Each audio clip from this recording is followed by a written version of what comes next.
Željo, da bi Štajersko bolje povezali z Jugoslavijo in svetom, so leta 1976 končali gradnjo letališča za mednarodni promet, ki so ga odprli maja isto leto.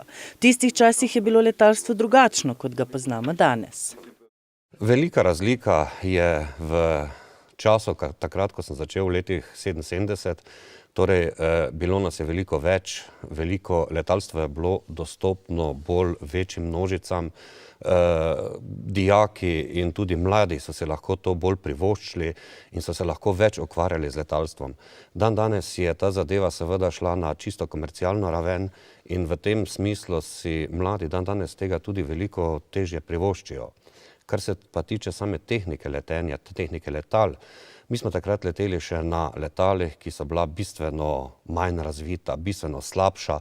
Ne bom rekel, da so bila nevarnejša, vendar bila so pa dosti manj razvita in dosti slabše sposobnosti so imela. Vendar naučili smo se, bom rekel, kar dobro, tako da danes lepo pariramo tudi na teh sodobnih letalih.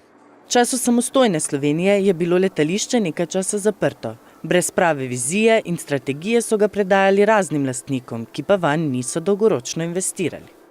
Skozi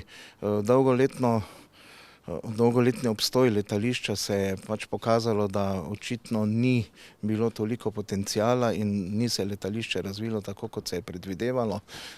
Dobro, v starih jugoslovanskih časih je še nekako šlo, potem je bila pa pomembna prelomnica osamosvojitev Slovenije in od takrat dejansko v Sloveniji kot letališče prosperira samo Ljubljana.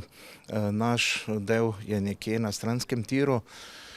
Zdaj, kje so razlogi, bi lahko razglabljali, ampak mislim, da je dejstvo tudi to, da enostavno dejansko ni bilo toliko potencijala. Po burnih stečajih in prevzemih, ki so spremljale razvoj mariborskega letališča, pa je nastopil čas za novo vizijo.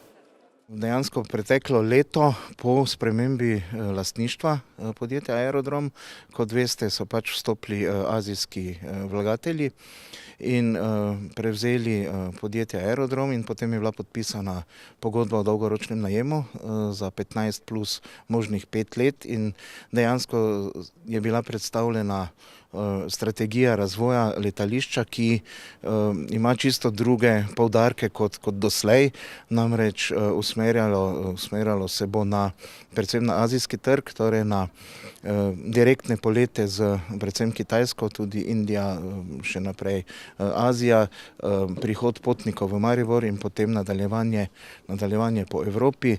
Tako da to je ena čisto druga perspektiva, kot je bila do sedaj na letališču. Več o zgodovini letališča pa si lahko preberete v jutrišnji izdaji mestnega časopisa RTS 24.